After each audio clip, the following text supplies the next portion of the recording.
안녕하세요. 거듭제곱과 거듭제곱근 세 번째 시간입니다. 우리 지난 시간에 거듭제곱근을 실제로 구해보고 거듭제곱근 중에서 실수인 것에 대해서도 알아보고 문제도 해결해봤습니다. 이번 시간에는 거듭제곱근의 성질에 대해서 한번 배워볼 텐데요. 그 전에 우리 중학교 때 배웠던 거를 또 한번 복습해봐야 돼요. 비슷한 걸 중학교 때 배웠었거든요. 그게 뭐냐면 제곱근의 곱셈과 나눗셈, 즉 제곱근에서의 성질을 우리가 중학교 때 배웠습니다. 그거를 한번 먼저 복습을 해볼게요. 자, 제곱근의 곱셈과 나눗셈.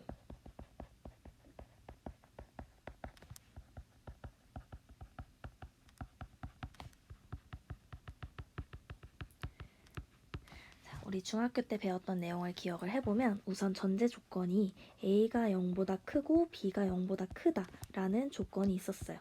그랬을 때 제곱근의 곱셈과 나눗셈 중에서 어떤 거를 정리를 했었냐면 첫 번째로는 제곱근 A 곱하기 제곱근 B를 우리가 어떻게 쓸 수 있었죠? 제곱근 안에서 그냥 안에 것들을 곱하는 거, 루트 AB 이렇게 표현할 수 있었죠. 자, 두 번째는 뭐가 있었나요? 제곱근 a제곱 b, 즉 루트 a제곱 b를 어떻게 표현할 수 있었냐면 제곱인 애가 밖으로 튀어나올 수가 있었어요. a가 루트 밖으로 튀어나오고 루트 b, a 루트 b 이렇게 표현할 수가 있었습니다. 다음에 세 번째는 뭐가 있었죠? 루트 b분의 루트 a를 루트 안에서 한 번에 나눌 수가 있었죠. 루트 b분의 a로 한 번에 합체를 할 수가 있었습니다. 자, 다들 잘 기억나시죠? 자, 그러면 선생님이 질문을 하나 해볼게요. 제곱근의 곱셈과 나눗셈을 정리할 때 다음 1, 2, 3번의 성질이 A가 0보다 크고 B가 0보다 클 때일 때만 정리를 했었는데 왜 그랬을까요? 그렇죠. 당연히 둘 다 0보다 크지 않은 경우에는 성립하지 않는 경우가 있기 때문에 그렇겠죠. 자, 그러면은 이번 시간에 배울 거듭제곱근의 성질에서 선생님이 써주는 거를 한번 봐보세요. 실수 A, B 그리고 2 이상의 자연수 mn일 때 선생님이 지금 5개의 거듭제곱근의 성질처럼 보이는 거를 써볼 거예요. 첫 번째는 n제곱근 a 곱하기 n제곱근 b가 n제곱근 ab다. 다음 두 번째 n제곱근 a의 전체 m제곱근은 n제곱근 a의 전체 m제곱은 n제곱근 a의 m제곱이다. 다음 세 번째 n제곱근 b분의 n제곱근 a는 n제곱근 b분의 a다. 이때 b는 분모에 있으니까 0이 아니다라는 조건 추가할게요. 다음에 네 번째 m제곱근 n제곱근 a는 mn제곱근 a다. 그 다음 다섯 번째 np제곱근 a의 p제곱은 n제곱근 a의 m제곱이다. 이때 p는 양의 정수, 즉 자연수라는 소리겠죠? 자, 이렇게 5개의 예시를 써줬는데 실수 A, B일 때 A, B가 양수라는 조건 달지 않았습니다. 실수 A, B일 때 그리고 M, N이 2 이상의 자연수일 때 다음 1, 2, 3, 4, 5번 중에서 각각 성립하지 않는 예시가 있는지 찾아보세요. 성립하지 않는 예시.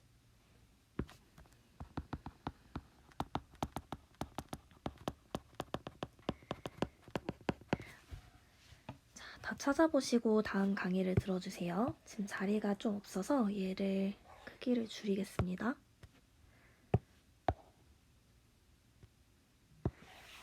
여기다 조그맣게 옮겨 놓을게요.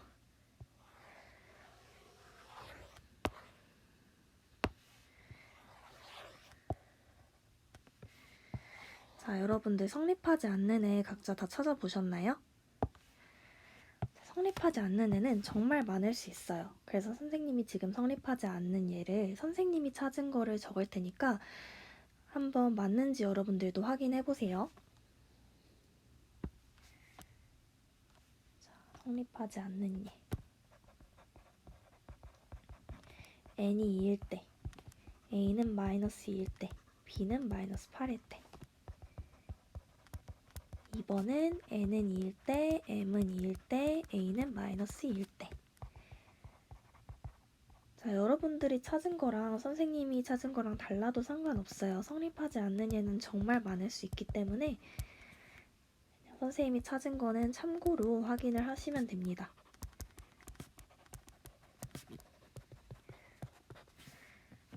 자, 선생님이 지금 적은 성립하지 않는 예시들이 진짜로 성립하지 않는지 여러분들 각자 확인을 해본 다음에 강의를 듣도록 하세요.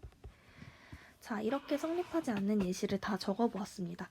그러면 진짜로 성립하지 않는지 구체적으로 확인을 한번 해볼게요. 자, 1번. n은 2, a는 마이너스 2, b는 마이너스 8을 실제로 한번 넣어보겠습니다. 그럼 좌변은 루트 왼쪽 위에 2가 있다는 소리는 제곱근이라는 소리죠. 2를 생략할 수 있습니다. 2가 있을 때는. 그래서 저렇게 쓰지 않고 그냥 루트 이렇게 쓸게요. 제곱근 마이너스 2, a가 마이너스 2니까 거기다가 제곱근 마이너스 8을 곱한 거. 이게 지금 좌변이죠. 다음 우변은 뭐예요? 루트 안에 a, b를 그냥 곱한 거 이렇게. 그랬을 때 얘랑 얘가 서로 다른지를 확인해 보겠습니다. 루트 마이너스 2는 루트 2i로 표현할 수 있죠. 그 다음 루트 마이너스 8은 루트 8i라고 쓸 수 있는데 루트 8은 2 루트 2잖아요, 여러분. 그래서 2 루트 2로 바꿔서 써볼게요. 2 루트 2i 이렇게. 괜찮죠? 그러면 루트 2랑 2 루트 2랑 곱하면 몇이에요? 4죠. 4i 제곱이에요. i 제곱은 얼마죠? 마이너스 1이죠. 그러면 4 곱하기 마이너스 1이니까 얘는 마이너스 4가 됩니다. 그쵸? 그 다음에 루트 안에서 마이너스 2랑 마이너스 8을 곱하면 루트 몇이죠? 16이죠. 루트 16은 4라는 거 여러분들 알고 있을 거예요. 그러면 마이너스 4랑 4랑 다르다는 사실을 여러분들 알 수 있습니다. 그래서 이 예시일 때는 얘랑 얘랑 같지 않구나 라는 사실을 알 수가 있겠죠. 이런 식으로 찾으시면 되는 거예요. 이번에는 2번을 한번 확인해 볼게요. 좌변은 어떻게 되죠? 루트 마이너스 2의 전체의 제곱, 이게 좌변이고요. 우변은 루트 마이너스 2의 안에서 제곱한 거, 이게 우변입니다. 그럼 좌변을 먼저 계산을 해볼게요. 루트 마이너스 2는 루트 2i로 쓸 수가 있고 이의 전체의 제곱은 지수 법칙을 이용해서 루트 2의 제곱 곱하기 i의 제곱 이렇게 쓸 수 있습니다. 루트 2의 제곱은 2죠. 2i 제곱이라는 소리인데 i 제곱은 마이너스 1이니까 얘는 마이너스 2가 됩니다. 그 다음에 루트 안에서 마이너스 2를 제곱하면은 루트 4가 되죠. 루트 4는 2입니다. 마이너스 2랑 2랑 다르죠? 그래서 성립하지 않는 얘가 맞다는 것을 알 수가 있죠.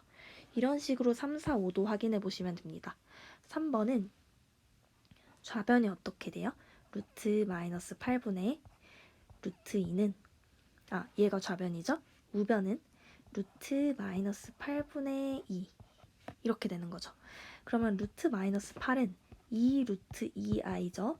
분의 루트 2. 그러면 분모 분자 루트 2 약분할 수 있겠죠? 그러면 2i분의 1이 됩니다. 자, 분모의 유리화를 하고 싶어요. 분모 분자에 i를 곱해주시면 되겠죠. 2i 제곱분의 i. 그럼 분모가 마이너스 2죠. 마이너스 2분의 i니까 마이너스 2분의 1i 이렇게 써도 되겠죠. 그 다음에 루트 마이너스 8분의 2. 마이너스 8분의 2 간단히 하면 어떻게 돼요? 약분해주면 마이너스 4분의 1이죠. 그럼 얘는 마이너스 1 밖으로 빼고 싶으면 루트 4분의 1에 i가 곱해진 거 이렇게 쓸 수 있습니다. 루트 4분의 1은 4분의 1이 2분의 1의 제곱이기 때문에 2분의 1i 이렇게 쓸 수 있습니다. 이번에도 좌변과 우변의 결과가 다르죠? 자, 그 다음 4번도 좌변 써보겠습니다. 루트 세제곱근 마이너스 64 이게 좌변이고요. 우변은 mn 2 곱하기 3 얼마예요? 6이죠. 6제곱근 마이너스 64 이게 우변입니다. 좌변 루트 안에 거 먼저 계산해 볼게요. 세제곱근 마이너스 64는 얼마일까요? 마이너스 64가 여러분들 마이너스 4의 세제곱이라는 거 확인할 수 있습니다. 그러면 루트 안의 값이 마이너스 4가 되겠죠? 그러면 루트 4i가 되고요. 얘는 2i가 됩니다. 그 다음에 6제곱근 마이너스 64. 여러분들 음수의 짝수제곱근이잖아요. 이런 애들 우리 존재하지 않는다라는 거 저번 시간에 배웠습니다. 그래서 얘는 결정할 수가 없어요. 그래서 4번도 좌변과 우변이 성립하는 예시가 아니라는 것을 알 수가 있는 겁니다. 자, 마지막 5번 좌변을 먼저 계산을 해보시면 np 3 곱하기 2니까 얘는 오른쪽에 쓸게요. 밑에 자리가 없어서 np는 6, 6제곱근 마이너스 2에 np는 또 6이죠. 이렇게 되고요.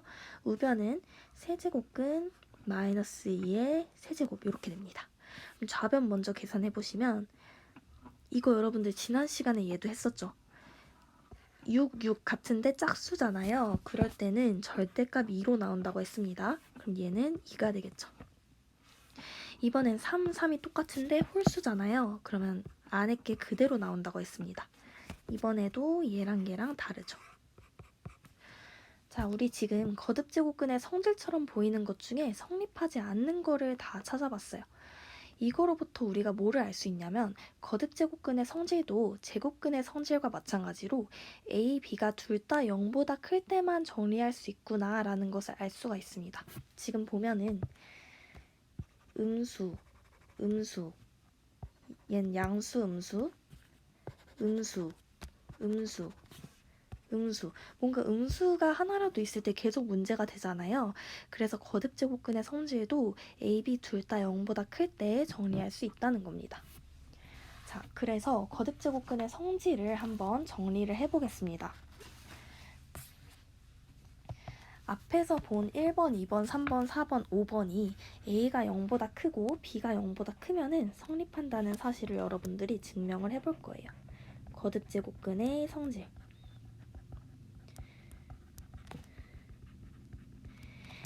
A가 0보다 크고 B가 0보다 크고 그리고 MN이 2 이상의 자연수일 때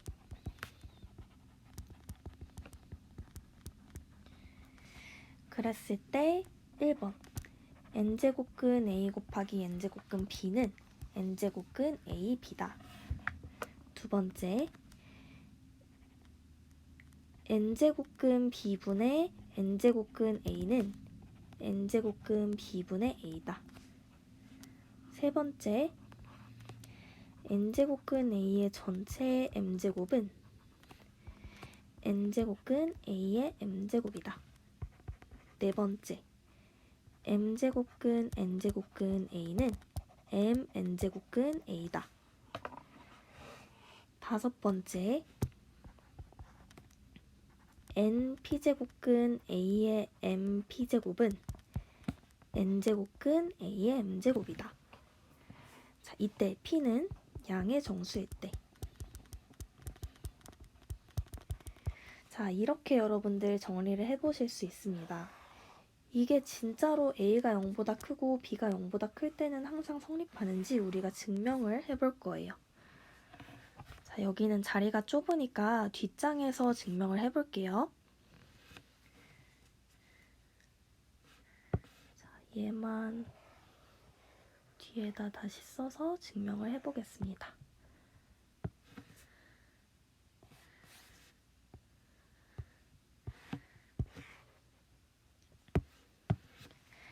자, 1번 n제곱근 A, n제곱근 B가 n제곱근 A, B가 맞는지 얘를 증명을 해볼게요. 자, 그러면 좌변인 n제곱근 A, n제곱근 B를 전체를 n제곱을 한번 해보겠습니다. 그러면 지수 법칙에 의해서 얘의 n제곱에다가 얘의 n제곱 이렇게 곱해도 상관없는 거잖아요. 지수 법칙에 의해서. 여러분들 선생님이 증명하기 이전에 하나 확인해야 될 게 있었는데 그거를 깜빡 놓쳐서 그거를 먼저 설명을 한번 해볼게요. 거듭제곱근의 성질 증명하기 이전에 필요한 게 있어요. 자, 옆에다가 조그맣게 정리를 해볼게요. a가 0보다 크고 n이 2 이상인 자연수일 때 n제곱근 a의 전체 n제곱은 어떻게 될까요, 여러분? n제곱근 a는 n제곱해서 a가 되는 애잖아요. 걔를 진짜로 n제곱을 해버렸어요. 그럼 어떻게 돼요? 당연히 a가 되겠죠. 자, 요거 여러분들 한번 정리를 하고 증명할 때 쓰이니까 한쪽에 정리를 해두세요. 자, 그게 바로 여기서 쓰입니다, 여러분들. n제곱근 a의 전체 n제곱은 오른쪽에 정리를 했던 것처럼 a고, n제곱근 b를 전체 n제곱하면 b입니다. 그쵸? 이때 n제곱근 a는 0보다 커요. 왜냐하면 a가 0보다 크기 때문에. 그리고 n제곱근 b도 0보다 큽니다. 그쵸? 그렇기 때문에 둘이 곱한 거, 양수 두 개를 곱한 거니까 얘도 0보다 크겠죠.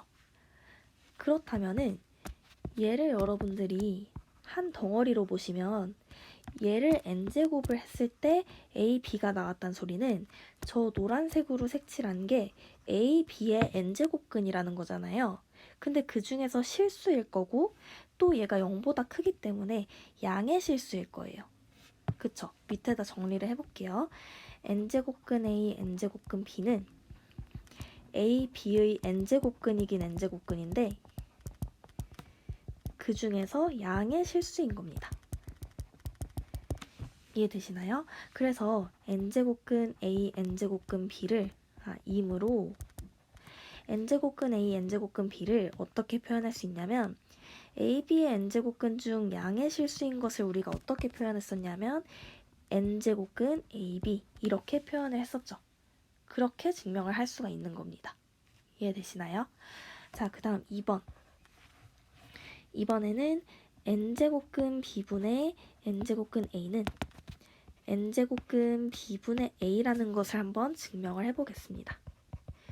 이번에도 좌변을 전체를 n제곱을 한번 해볼게요. 그럼 이번에도 지수법칙에 의해서 따로따로 n제곱을 한 거, 분모분자 각각 n제곱 한 거랑 똑같죠? 지수법칙에 의해서.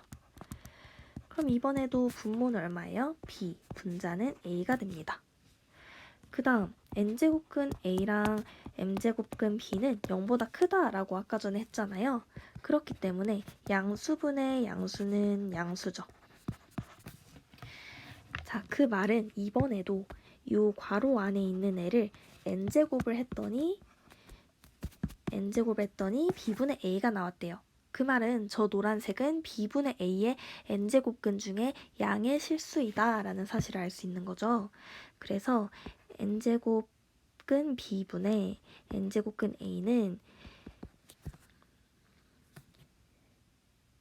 b분의 a의 n제곱근 중 양의 실수이므로 n제곱근 b분의 n제곱근 a를 어떻게 나타낼 수 있어요? n제곱근 b분의 a라고 나타낼 수 있다라는 것입니다. 이해되시나요?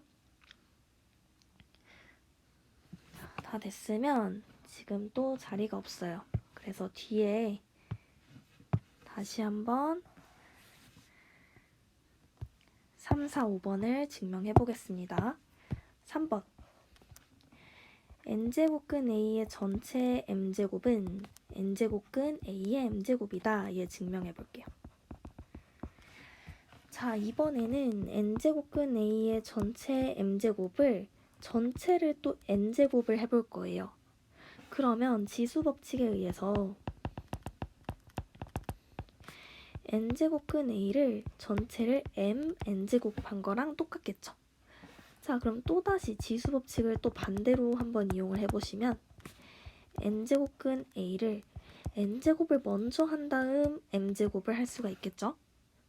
그러면 요 중괄호 안에 있는 거 우리 앞에서 정리했죠? 쟤는 a라고 했습니다. 그러면 a의 m제곱이 되는 거예요.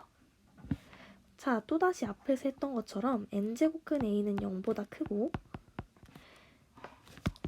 0보다 크므로 n제곱근 a의 전체 m제곱은 0보다 크겠죠? 그러면 요 노란색을 전체를 n제곱을 해버렸더니 a의 m제곱이 나왔어요. 그 말은 저 노란색은 a의 m제곱의 n제곱근 중 양의 실수다 라는 사실을 알 수 있겠죠. n제곱근 a의 전체 m제곱은 a의 m제곱의 n제곱근 중 양의 실수다. 그렇기 때문에 어떻게 나타낼 수 있냐면 n제곱근 a의 전체 m제곱을 n제곱근 a의 m제곱 이렇게 나타낼 수 있다라는 것입니다. 감이 오시죠, 여러분들? 자, 네 번째도 해볼게요. m제곱근 n제곱근 a는 mn제곱근 a에 증명해볼게요. 이번에는 m제곱근 n제곱근 a를 전체를 mn제곱 해보겠습니다. 이번에도 또 지수법칙입니다. m제곱근 n제곱근 a를 전체 m제곱을 먼저 한 다음 n제곱을 할 거예요. 지수법칙에 의해서. 자, 그러면 m제곱근을 m제곱 한 거니까 저 루트 안에 얘가 나오겠죠. 그래서 얘는 n제곱근 a의 전체에 n제곱을 한 게 될 것이고 얘는 a라는 거 우리가 알고 있습니다. 그쵸? 그러면 n제곱근 a는 0보다 크기 때문에 m제곱근 n제곱근 a도 0보다 클 것이고 그렇다면 요 노란색이 저 노란색을 mn제곱 했더니 a가 나왔잖아요, 여러분. 그래서 저 노란색은 a의 mn제곱근이다. 그 중에서 양의 실수다 라는 걸 알 수 있겠죠. 써보면 m제곱근 n제곱근 a는 a의 mn제곱근 중 양의 실수다 라는 사실을 알 수 있습니다. 그렇기 때문에 m제곱근 n제곱근 a는 mn제곱근 a다 라고 정리할 수 있는 거죠. 이해되시죠? 자, 마지막 np제곱근 a의 mp제곱은 n제곱근 a의 m제곱. 이때 p는 양의 정수입니다. 여러분 이거 증명이 너무 복잡하다고 슬퍼하지 말고 어차피 여러분들 지수의 확장 배우고 나면은 이 거듭제곱근의 성질 쉽게 기억을 할 수 있어요. 그때는 훨씬 쉬워지니까 여기서 좌절하고 포기하시면 안 됩니다. 자, 그래도 마지막 5번 증명을 해보겠습니다. 자, 이번에는 얘만 방향성이 조금 다른데 이번에는 우변을 먼저 데려올 거예요. n제곱근 a의 m제곱. 얘를 먼저 데려와서 얘를 np제곱을 해보겠습니다. 그러면 또 지수법칙입니다. 증명하는 방식이 거의 다 비슷하다라는 거 여러분들 파악하실 수 있을 거예요. 얘는 n제곱근 a의 m제곱 전체를 n제곱을 먼저 한 다음에 p제곱을 해도 되겠죠. 지수법칙에 의해서. 그러면 중괄호 안에 있는 값은 a의 m제곱이 됩니다. 걔를 전체 p제곱한 거기 때문에 지수법칙에 의해서 a의 몇 제곱이 돼요? a의 mp제곱이 되죠. 자, 그런데 a가 0보다 크기 때문에 a의 m제곱도 0보다 클 거고 n제곱근 a의 m제곱도 0보다 큽니다. 그러면 요 노란색이 저 노란색을 np제곱 했더니 a의 mp제곱이 된 거잖아요. 그럼 저 노란색은 a의 mp제곱에 np제곱근 중 양의 실수인 거죠. 써보면 n제곱근 a의 m제곱근은 a의 mp제곱에 np제곱근 중 양의 실수인 겁니다. 그렇기 때문에 n제곱근 a의 m제곱은 np제곱 a의 mp제곱 이렇게 쓸 수 있다라는 거예요. 이해되시죠, 여러분들? 자, 거듭제곱근의 성질 증명까지 다 마쳤습니다. 그래서 여러분들이 이 앞에서 정리했던 거듭제곱근의 성질을 잘 기억하고 계셔야 돼요. 할 수 있겠죠, 여러분들? 자, 간단한 문제를 한번 풀어볼게요. 문제 6번입니다. 다음 식을 간단히 하시오. 간단히 한번 해보세요. 1번은 6제곱근 2 곱하기 6제곱근 32. 얘를 간단히 해보시고요. 2번은 4제곱근 243분의 4제곱근 3. 얘 간단히 해보시고 6제곱근 256의 전체 세제곱. 얘 간단히 해보시고 세제곱근 루트 729. 얘도 한번 간단히 해보세요. 직접 해보고 설명 듣도록 합니다. 자, 1번 우리 거듭제곱근의 성질을 이용한다면 거듭제곱근의 성질을 적용을 할 때는 A, B가 둘 다 0보다 커야 된다는 거 꼭 헷갈리지 말고 그때만 잘 쓰도록 하세요. 그러면 1번 둘 다 6제곱근인데 루트 안에 양수가 있죠. 아, 그럼 우리 거듭제곱근의 성질 이용할 수 있구나. 1번을 이용할 수 있죠. 6제곱근 2 곱하기 32. 루트 안에서 한 번에 곱해도 되는구나 라는 거고요. 그러면 루트 안에가 64가 되겠죠. 근데 64는 여러분들 2의 몇 제곱이에요? 2의 6제곱입니다. 지금 32가 2의 5제곱이잖아요. 거기에다 2를 한 번 더 곱했으니까 2의 6제곱이 되겠죠. 6 똑같아요. 근데 짝수예요. 그러면 절대값 2가 나와야겠죠? 양수가 나와야 되니까 얘는 2가 되는 겁니다. 간단하죠, 여러분들? 자, 2번도 마찬가지. 4제곱근, 4제곱근. 똑같죠? 그러면은 한 번에 합쳐서 분수로 쓸 수 있다라는 겁니다. 그럼 243분의 3은 3으로 약분을 해주시면은 81분의 1이 된다는 걸 알 수 있고요. 81은 3의 4제곱이잖아요. 그래서 81은 3분의 1의 4제곱이라는 걸 알 수 있고요. 얘는 3분의 1이라는 거 여러분들이 쉽게 찾을 수 있을 겁니다. 그 다음에 3번.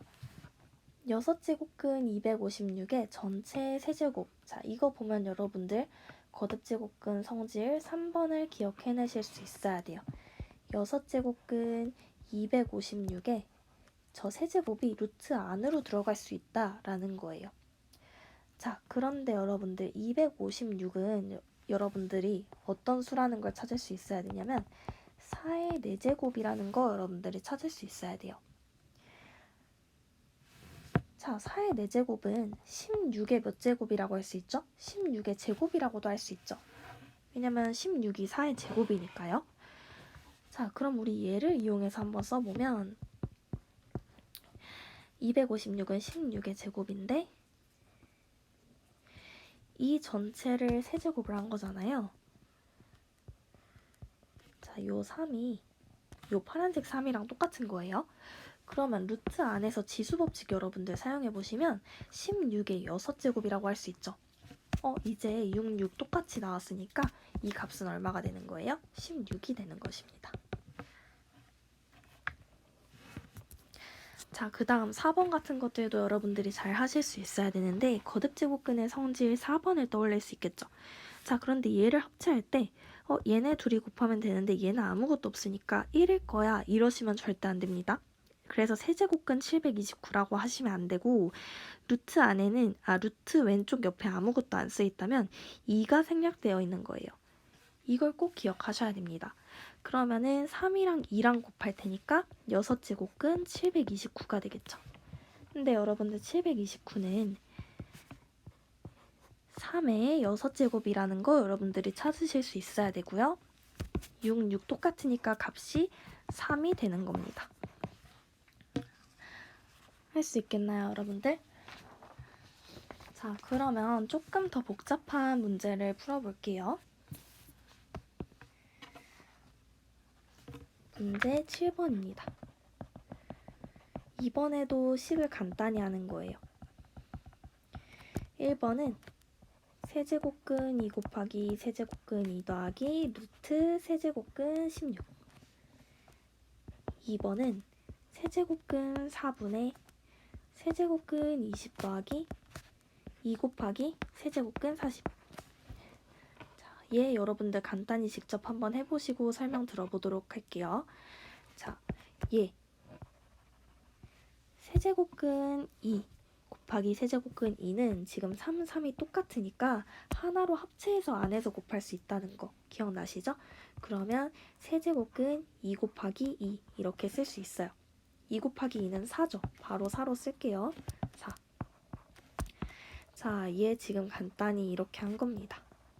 그 다음 얘는 여러분들 조심하라 한 거 기억나시죠? 루트 왼쪽 위에 아무것도 없으면 2를 써주세요. 하나로 합체하고 싶으면. 그러면 2랑 3이랑 곱해서 어떻게 쓸 수 있어요? 6제곱근 16 이렇게 쓸 수 있겠죠. 그쵸? 그런데 지금 얘네 둘을 또 간단히 할 수는 없을까 생각을 해보시면 얘는 지금 앞에 3이고 얘는 왼쪽 위에 6이라고 써져 있잖아요. 그럼 여러분들이 이 빨간색을 어떻게 다시 한번 바꿔보실 수 있냐면 거듭제곱근 성질 4번을 거꾸로 한번 쓴다고 생각해보세요. 요 6이 2 곱하기 3도 되지만 3 곱하기 2도 되잖아요. 그래서 얘를 어떻게 바꿀 수도 있냐면 요 파란색은 그대로 쓴 거고요. 아이고, 저 빨간색을 어떻게 쓸 수 있냐면 세제곱근 루트 16 이렇게도 쓸 수 있습니다. 여기 왼쪽 위에 2가 숨어있다 생각하면 3 곱하기 2는 6 맞잖아요. 그래서 여러분들이 얘를 이렇게 쓰는 것도 기억할 수 있어야 되지만 얘를 이렇게 쓰는 것도 기억할 수 있어야 돼요. 이해되시나요? 여기서 일로 한 번에 간다고 생각해 보시면 여러분들 제곱근 세제곱근 16 얘랑 얘 자리를 바꿔서 세제곱근 루트 16 이렇게 쓸 수 있다라는 거예요. 이 방법도 꼭 기억해 두시길 바라겠습니다. 자, 그러면은 다시 파란색은 그대로 써주고요. 세제곱근 루트 16은 얼마예요? 4죠. 그러고 보니까 얘네 둘이 똑같아요. 그렇기 때문에 2 곱하기 세제곱근 4구나 이렇게 간단히 쓸 수 있다라는 겁니다. 할 수 있겠죠? 그 다음 2번. 2번은 보시면 이 파란색을 먼저 간단히 해볼게요. 세제곱근이니까 루트 안에서 세제곱근 루트 안에서 한 번에 쓸 수 있다라는 거겠죠? 이게 파란색. 그 다음에 2 곱하기 세제곱근 40입니다. 근데 여러분들 40은 8 곱하기 5잖아요. 소인수분해 하면 2의 세제곱 곱하기 5잖아요. 소인수분해를 하면은 얘를 2의 세제곱 곱하기 5라고 한번 써볼게요. 왜 이렇게 쓰냐면 이렇게 쓰고 나면 여러분들이 거듭제곱근의 성질 1번을 쓸 수 있기 때문이에요. 자, 일단 저 파란색 4분의 20 얼마죠? 5죠. 그래서 이렇게 정리를 할게요. 파란색은. 그 다음에 2 곱하기 거듭제곱근의 성질 1번을 써보시면은 세제곱근 2의 세제곱이랑 세제곱근 5의 곱으로 이렇게 쪼갤 수가 있습니다. 그쵸? 자, 근데 세제곱근 2의 세제곱은 얼마예요? 2죠. 그래서 2 곱하기 2 곱하기 세제곱근 5 이렇게 쓸 수 있구나 라는 겁니다. 그러면 세제곱근 5 더하기 4 곱하기 세제곱근 5죠? 이렇게 쓸 수 있어요. 그렇기 때문에 세제곱근 5랑 4 곱하기 세제곱근 5랑 더해주시면 5 곱하기 세제곱근 5 이렇게 되는 겁니다. 이해되시나요? 네, 좋습니다. 자, 문제 8번 풀어보도록 하겠습니다. 반드시 본인이 먼저 문제를 풀고 설명을 듣도록 하세요. 한 모서리 길이가 A인 정사면체의 부피를 V라고 하면 V는 12분의 루트 2A 세제곱이다. 이 정사면체의 부피의 2배가 되는 정사면체를 만들려면 한 모서리의 길이를 원래 정사면체의 한 모서리의 길이의 몇 배로 해야 되는지 구하시오 라고 했어요. 자, 그러면은 정사면체의 부피가 2배가 되는 정사면체의 한 모서리의 길이를 x라고 한번 해보겠습니다. 그러면 이 정사면체의 부피는 어떻게 될까요? 12분의 루트 2 x 세제곱이 되겠죠. 왜냐하면 한 모서리의 길이가 a일 때 이렇다고 했잖아요. 그럼 x일 때는 a 자리 대신에 x만 넣어주면 되겠죠? 그러면은 얘가 얼마가 되기를 원하는 거예요? 한 모서리의 길이가 a인 정사면체의 부피의 2배가 되길 원하는 거잖아요. 그러면 12분의 루트 2a 세제곱에다가 얘의 2배 이렇게 되길 원하는 거죠. 그때 우리는 x가 a의 몇 배인지가 궁금한 거예요. 자, 그럼 양변에 12분의 루트 2를 약분할 수가 있겠습니다. 그러면 x 세제곱은 2a 세제곱이 되겠죠? 그때 x를 구하고 싶은 겁니다. 근데 x는 한 변의 길이이기 때문에 양의 실수겠죠. 그래서 x는 세제곱근 2a 세제곱 이렇게 쓸 수 있는 겁니다. 그런데 거듭제곱근의 성질에 의해서 세제곱근 2 곱하기 세제곱근 a 세제곱 이렇게 쪼갤 수가 있습니다. 근데 얘는 홀수제곱근 3 그리고 여기에도 3이 있기 때문에 저 값은 a라는 사실을 알 수 있고 따라서 세제곱근 2 곱하기 a구나 라는 걸 알 수 있어요. 그래서 x는 세제곱근 2 곱하기 a이기 때문에 x는 처음 모서리의 길이인 a의 세제곱근 2배구나 라는 사실을 알 수 있습니다. 따라서 답은 세제곱근 루트 2배 이렇게 구해주시면 되겠습니다. 다음은 문제 9번입니다. 아래 4제곱근 마이너스 2의 12제곱을 이렇게 정리를 해서 마이너스 8이라고 답을 낸 식이 있는데 잘못된 부분을 찾아서 바르게 고치고 그 이유를 말해보자 라고 되어 있어요. 그러면 등호를 앞에서부터 살펴보면서 성립하지 않는 부분이 있는지 확인을 해보겠습니다. 자, 처음을 보시면 4제곱근 마이너스 2의 12제곱 얘를 어떻게 했냐면 4제곱근 마이너스 2의 12를 3 곱하기 4라고 바꿨어요. 여기까지는 문제 없죠? 그래서 얘는 문제 없어요. 오케이. 그 다음 등호를 보시면 4제곱근 마이너스 2의 세제곱에 전체의 4제곱으로 바꾼 거예요. 지금 4가 여기에 써 있잖아요. 조금 헷갈릴 수 있어서 보기 편하게 써주면 얘 전체의 4제곱 이렇게 바꿨다는 소리입니다. 그러면 여기서 여기로 갈 때 어떻게 한 거냐면 요 4 있죠? 요 4를 밖으로 꺼내서 전체의 4제곱으로 바꿔준 거거든요. 여기에서 여러분들이 어떤 성질이 쓰였는지 생각해 볼 수 있냐면 거듭제곱근의 성질 중에서 n제곱근 a의 전체 m제곱은 n제곱근 a의 m제곱이다. 이런 성질 여러분들 기억나시나요? 그게 여기에 쓰인 거죠. 저 사람이 지금 이런 꼴이 있었는데 4제곱근 마이너스 2의 3 곱하기 4제곱 이렇게 있었는데 요 4를 밖으로 꺼내버린 거예요.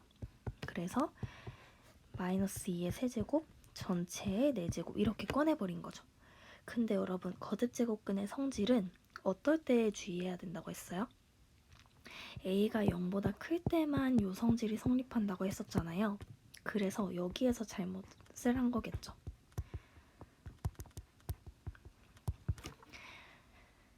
그쵸. 실제로 얘는 이제 지울게요. 실제로 얘를 여러분들이 계산하실 때 4제곱근 마이너스 2의 세제곱 곱하기 4에서 마이너스 2의 세제곱이 마이너스 8이잖아요. 0보다 크지 않죠. 0보다 작잖아요. 그렇기 때문에 요 4를 밖으로 빼서 이렇게 쓸 수가 없는 겁니다, 여러분. 마이너스 2의 세제곱이 0보다 크지 않기 때문에. 그래서 여기서 거듭제곱근의 성질을 사용할 수가 없고요. 결국에 풀 때는 어떻게 하셔야 되냐면 제대로 풀 때는 마이너스 2의 세제곱 곱하기 4 이렇게 바꿨다면 이렇게 바꾸지 마시고요, 여러분. 마이너스 2의 12제곱은 얘가 짝수기 때문에 2의 12제곱이랑 같죠. 그래서 얘를 우선은 2의 12제곱 이렇게 바꿔버리는 거예요. 그 다음에 이 아이디어를 생각을 해보시면 거듭제곱근의 성질을 이제는 이용할 수 있거든요. 그래서 12를 3 곱하기 4로 바꾸고, 그럼 2의 세제곱이 8이니까 0보다 크잖아요. 그러면 이제 거듭제곱근의 성질을 쓸 수 있는 거죠. 4제곱근 2의 세제곱에 전체의 4제곱, 이렇게 거듭제곱근의 성질을 사용할 수 있는 겁니다. 이게 지금 오른풀이에요. 자, 그러면 얘는 2의 세제곱이 되겠죠? 4제곱근 2의 세제곱을 실제로 4제곱을 한 거니까. 그래서 8이 되는 것입니다. 이해되시나요? 그래서 거듭제곱근의 성질은 a, b가 0보다 클 때만 성립했다는 거 여러분들이 잊지 말고 꼭 기억하셔야 되겠습니다.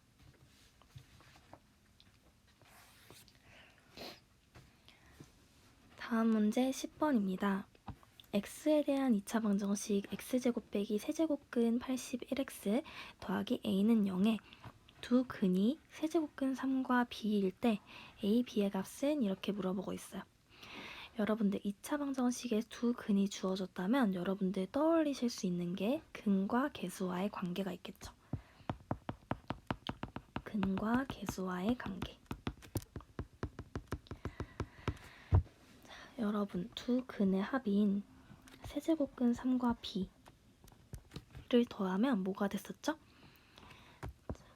기억나시는지 모르겠지만, 자, 이때 a, b는 문제 a, b와 다릅니다.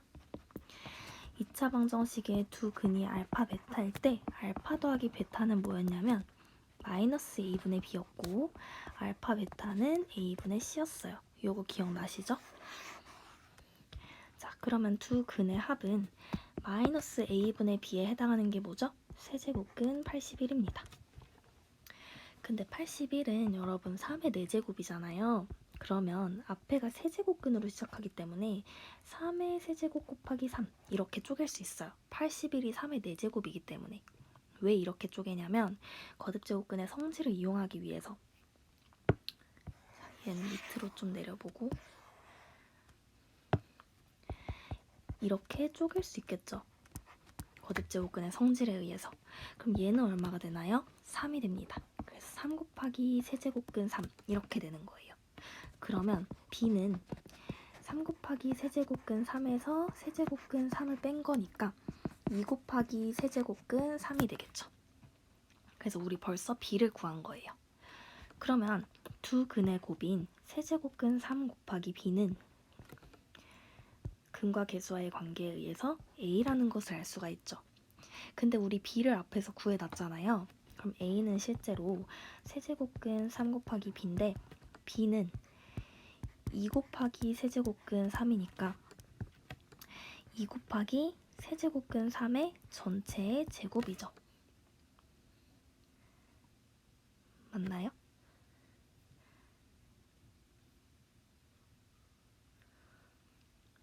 맞죠? 자, 그러면 구하고 싶은 건 a, b잖아요. a, b를 한번 구해볼게요. a는 2 곱하기 세제곱근 3의 제곱, 거기다가 b는 뭐죠? 2 곱하기 세제곱근 3 이거죠. 얘를 곱해보시면 2를 먼저 곱하면 4죠. 그 다음 남은 거 세제곱근 루트 3의 제곱에다가 세제곱근 루트 3을 또 곱하면은 세제곱근 루트 3 몇 번 곱한 거예요? 3번 곱한 거죠. 얘는 우리가 3이라는 걸 알 수 있습니다. 그래서 4 곱하기 3이 되어서 10이다 라고 답을 해주시면 되겠습니다. 할 수 있겠죠? 자, 그 다음 문제 11번입니다. 세 수의 대소관계를 바르게 나타내시오 라고 되어 있는데 여러분들 거듭제곱근에서 대소관계를 비교하려면 n제곱근 a가 있을 때 이 앞에 n 있죠? 얘를 동일하게 맞춰주시면 대소관계를 쉽게 비교할 수 있습니다. 그러면 a는 세제곱근 루트 10인데 얘를 루트 하나로 합체하고 싶으면은 거듭제곱근의 성질에 의해서 여기 앞엔 2가 숨어 있는 거잖아요. 그럼 3 곱하기 2, 6제곱근 10 이렇게 쓸 수 있죠. b는 어때요? b는 그냥 루트 5 이렇게 되어 있는데 우리 거듭제곱근의 성질 중에서 이런 거 기억나시나요? 얘는 m제곱근 a의 m제곱과 똑같다. 이거 기억나시죠? 그러면 여기랑 여기에 똑같은 p를 곱하면 이때 p는 양의 정수였어요. 양의 정수. 똑같이 p를 곱해도 등호가 여전히 성립한다는 거잖아요. 그래서 지금 여기는 사실 2가 숨어 있는데 우리는 a에서의 그 6과 똑같이 맞춰주기 위해서 여긴 1이 숨어 있겠죠? 그랬을 때 3을 각각 곱해줄 거예요. 자, 지금 이렇게 되어 있는데 지금 이렇게 되어 있죠? 그쵸? 빨간색에다 동일하게 3을 곱해줄 거예요. 이렇게. 그럼 어떻게 되죠? 6제곱근 5의 세제곱이니까 125 이렇게 되겠죠. 자, 그 다음에 C는 세제곱근의 루트 28. 그럼 여기 앞엔 2가 숨어 있는 거잖아요. 이번에도 3이랑 2랑 곱해주면은 6제곱근 28 이렇게 된다는 것을 알 수 있죠. 그랬을 때 이 앞에가 다 똑같다면 전부 다 6제곱근이라면은 이 루트 안에 있는 값이 클수록 그 거듭제곱근의 값도 커지게 됩니다. 왜 그런지를 우리 그래프를 통해서 한번 살펴볼게요. 6제곱근을 구하려면은 우리 거듭제곱근 중에서 실수인 거 찾을 때를 생각을 해보면 y는 x의 6제곱을 그렸었어요. 그래프를. 그럼 개형이 이런 식으로 되겠죠? 그랬을 때 6제곱근 10은 어떻게 해서 나온 거냐면 요 그래프와 y는 10이라는 그래프와의 교점 중에서 양수인 거. 요 양수 x좌표를 우리가 6제곱근 10이라고 불렀었죠. 그 다음에 6제곱근 125는요. y는 125 라는 그래프와의 교점의 x좌표 중에 양수인 거. 얘가 바로 6제곱근 125였고요. 그 다음에 6제곱근 28은 y는 28 과의 교점의 x좌표. 얘가 바로 6제곱근 자리가 너무 없어요.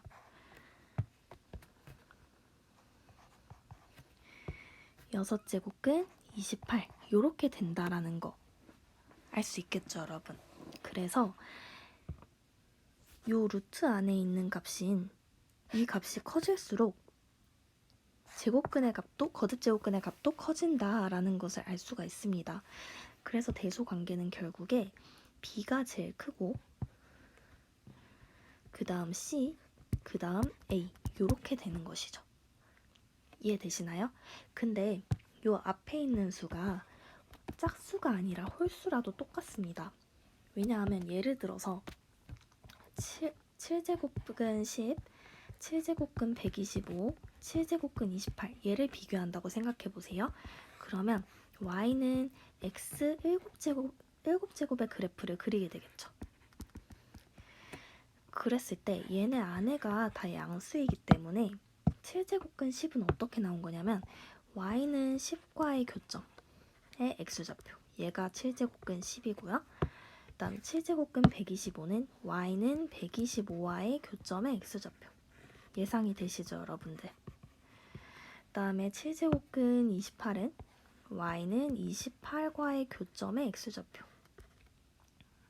여기가 7제곱근 28. 그래서 이번에도 그 루트 안의 값이 커질수록 그 거듭제곱근 값도 커지구나 라는 사실을 알 수 있습니다. 그래서 이번에도 얘가 제일 크고 그 다음 얘, 그 다음 얘가 되는 거예요. 이해되시나요?